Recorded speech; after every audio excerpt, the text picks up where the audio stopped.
Coming up, a family is shaken by an unexpected intruder. And photos of a deceased teen are leaked online. We'll have these stories and more. Your News Valdosta starts now.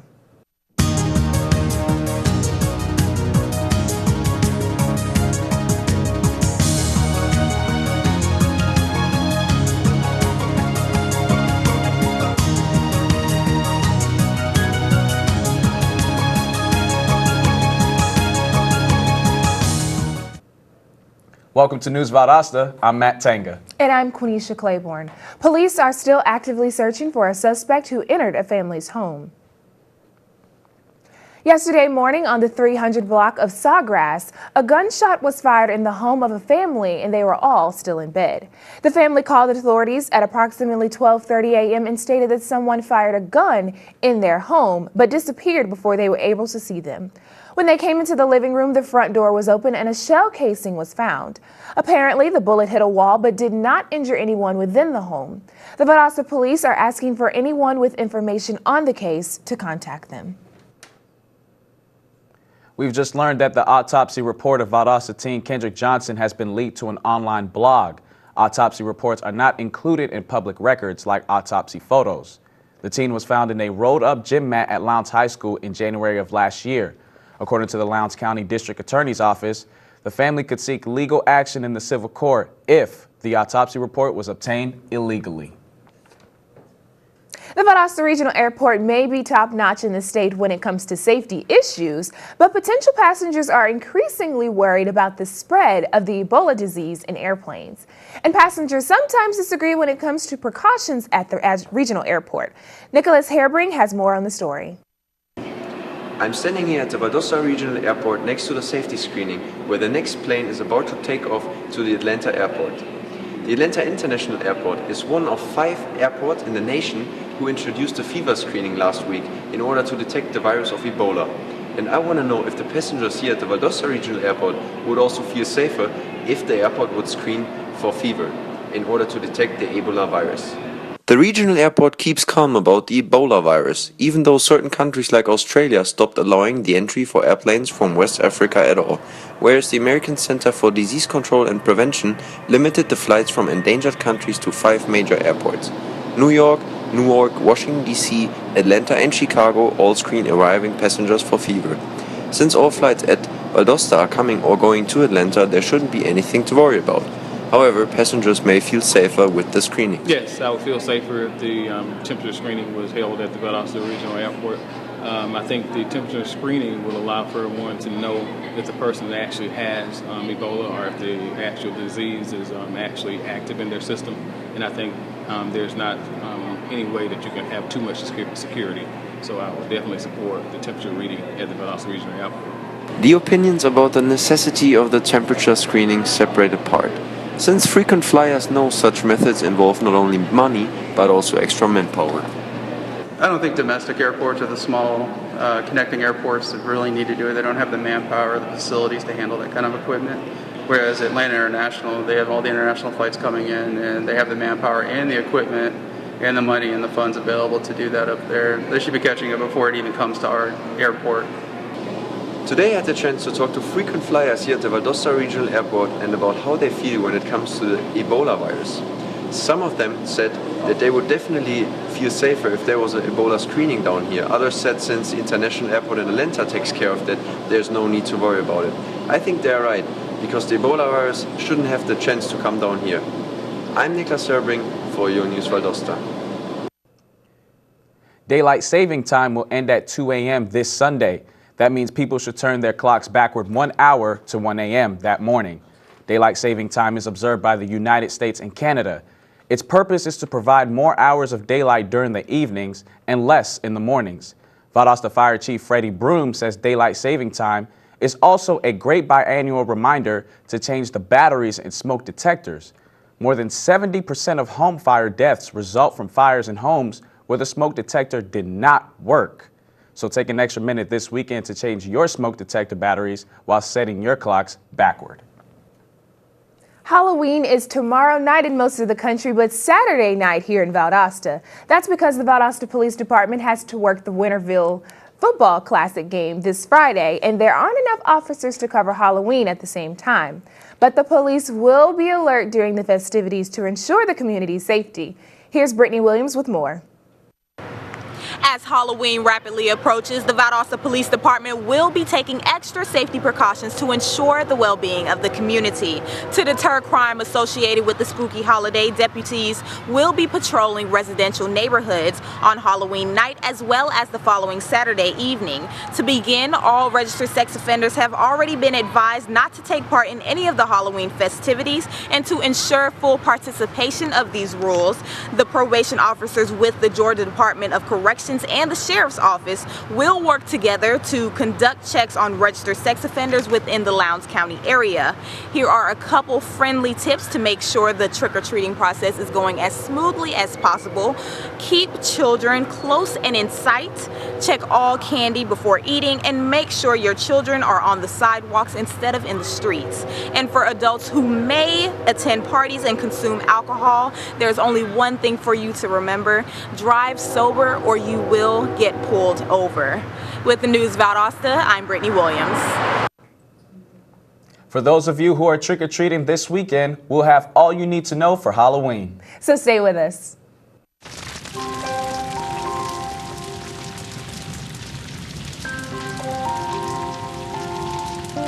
A single ember that escapes from a wildfire can travel more than a mile.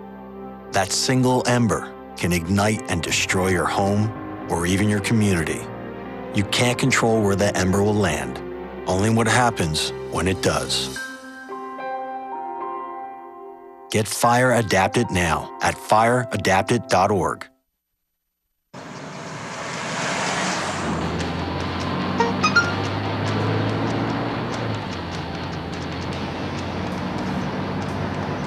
The average text takes your eyes off the road for nearly 5 seconds.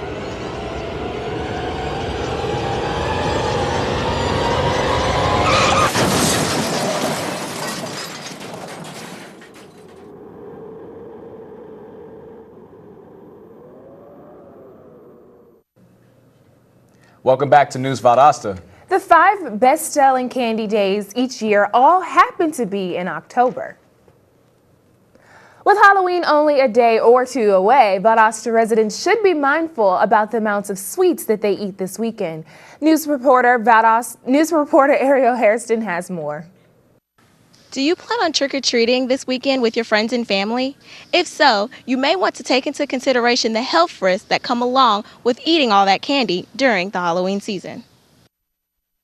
Americans purchase nearly 600 million pounds of candy a year for Halloween, chocolate being the preferred choice. The average child collects between 3,500 to 7,000 calories worth of candy on Halloween night.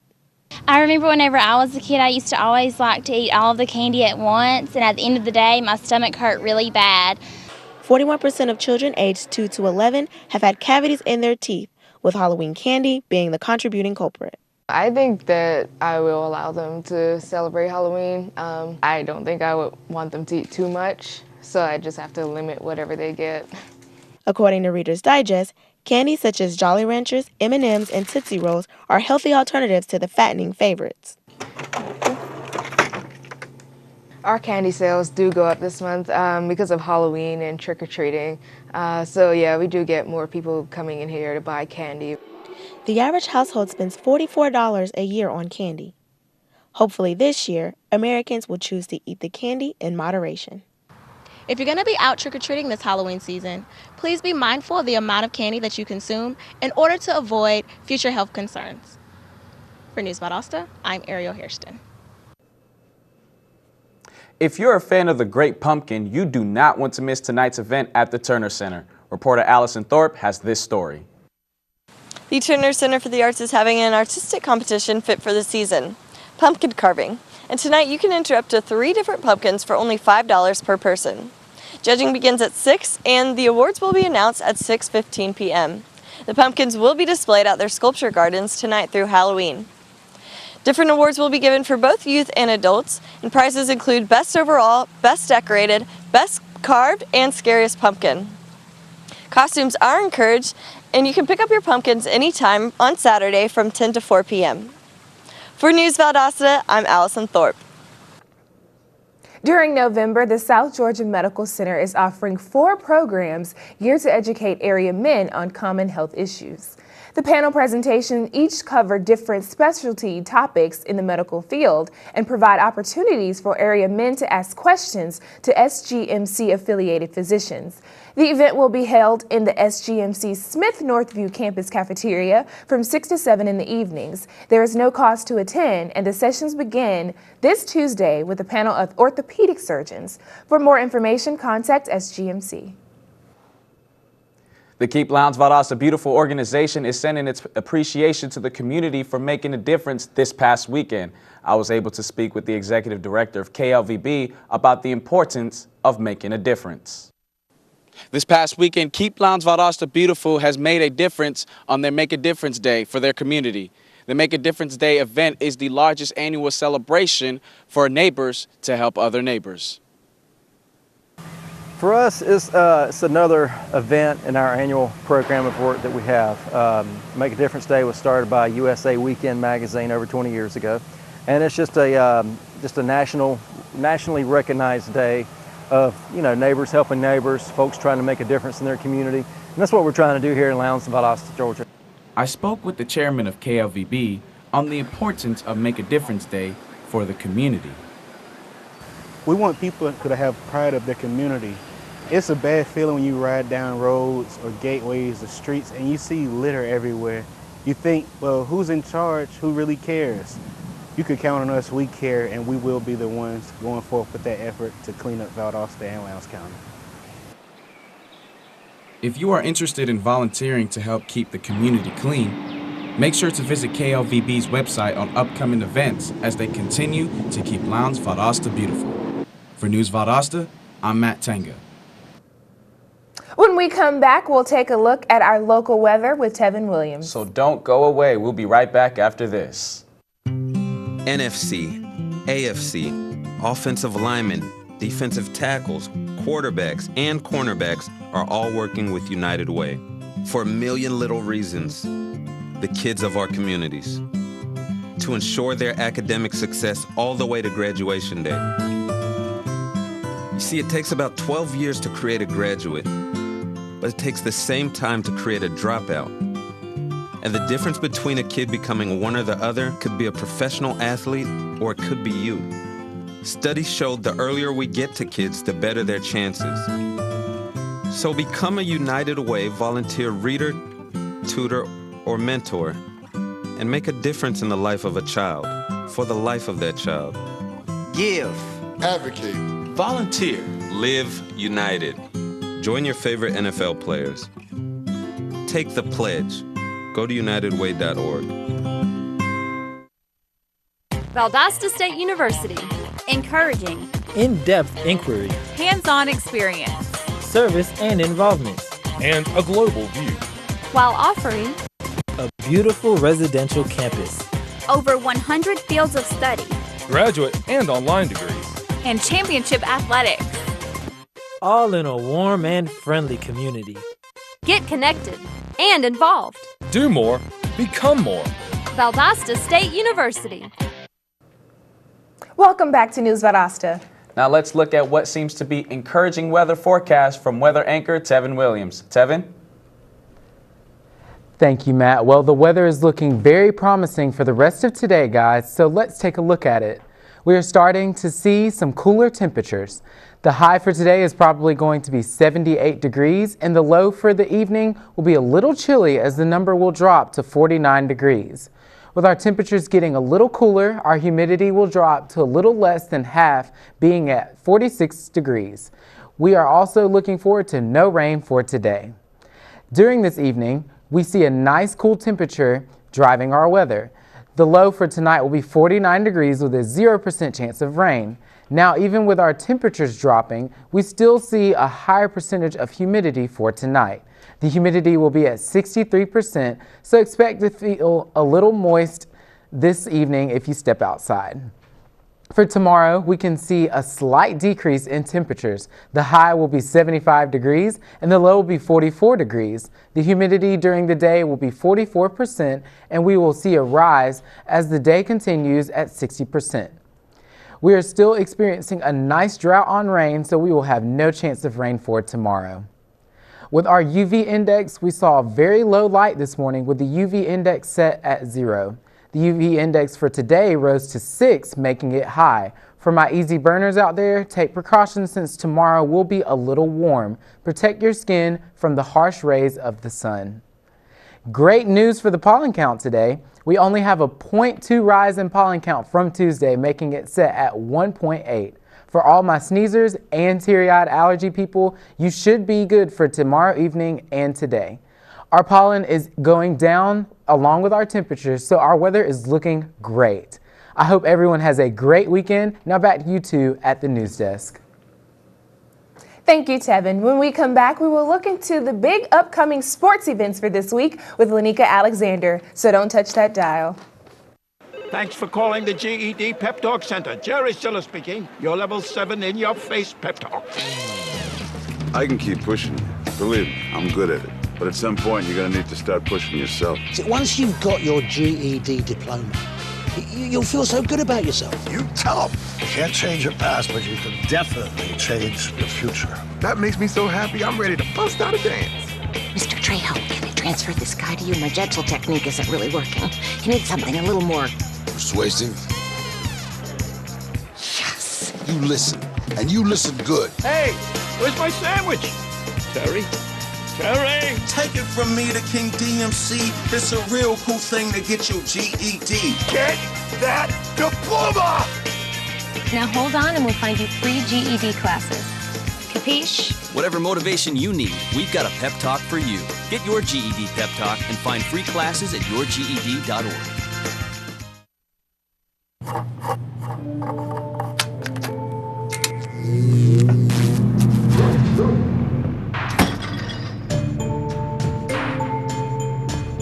Traditional light bulbs actually generate 9 times more heat than light.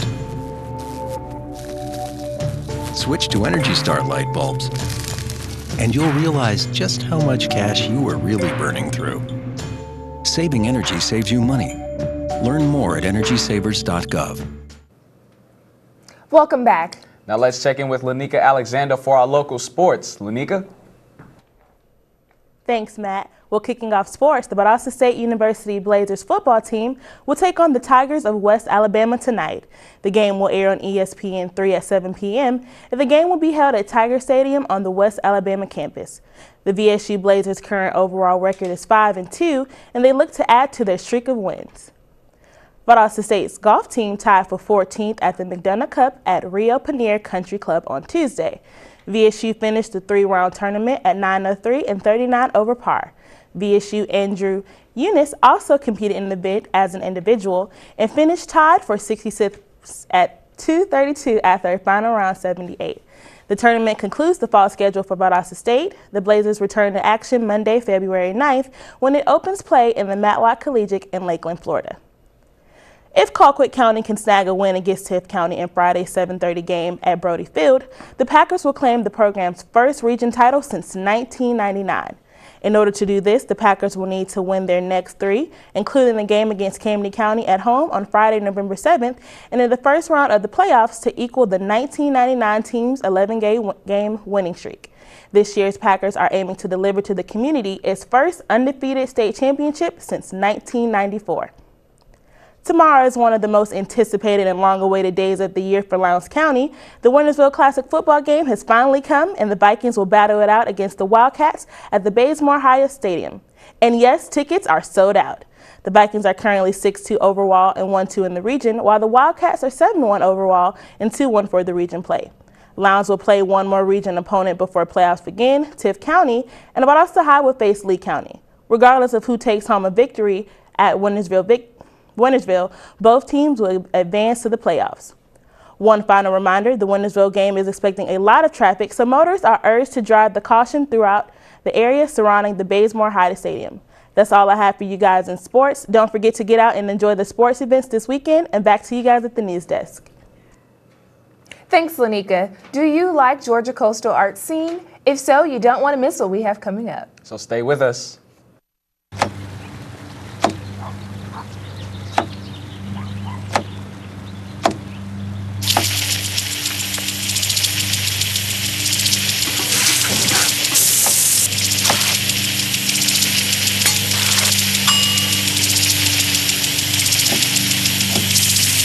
Clean kitchen surfaces, utensils, and hands with soapy water. 1 in 6 Americans will get sick from food poisoning this year. Keep your family safer. Check your steps at foodsafety.gov.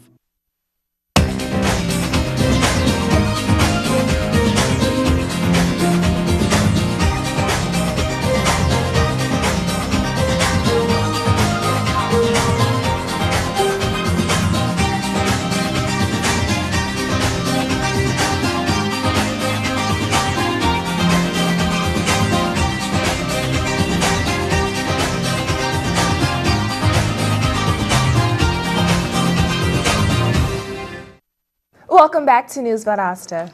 Are you a fan of the arts? Well, Turner Center for the Arts will be hosting a gallery opening reception this Monday evening between 5 and 7. In attendance will be Georgia coastal artist Dito Marinville and Kieran and Gare's Photography. For more information, please visit the Turner Center for the Arts website.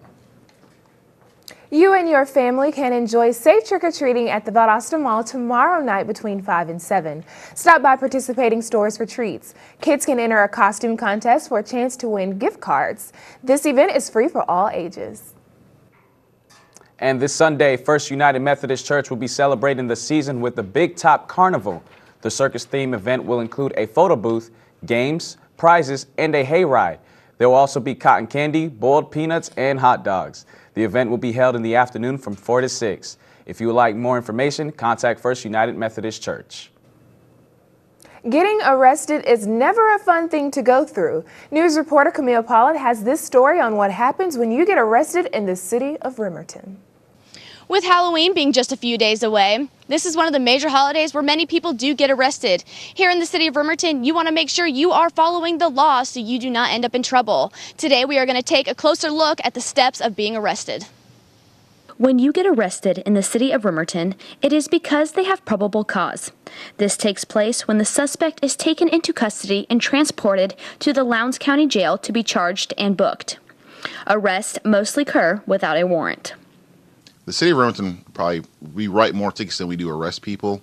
If we arrest somebody, they're taken to Lowndes County Jail, fingerprinted, and booked on the charges. You're either charged with a misdemeanor or a felony, or city ordinance violation, and then you have to appear in court. You'll be given an appearance bond, an appearance ticket that tells you when and where to be in court. But for the most part, we don't arrest people. Or if you have to go to jail, you have to go to jail. But for the most part, we'll write you a ticket for most charges and let you go on the scene, and then we'll go from there. The judge then determines whether or not the suspect may be bailed out.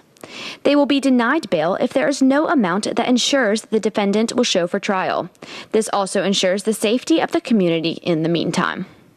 I've lived in Bremerton for a little over a year now, and I noticed a lot of police officers patrolling in the area, and you got to be careful because I see them write citations almost every day. So there you have it. Now you know what happens when you get arrested in the city of Bremerton. So with Halloween being this weekend, we ask for everyone to stay safe and avoid these steps and being arrested. For your News Valdosta, I'm Camille Pollitt. Okay, that's it for our program today. Thanks for watching News Valdosta. I'm Quenisha Claiborne. And I'm Matt Tanga. Have a great weekend and safe trick-or-treating. Join us again on Monday.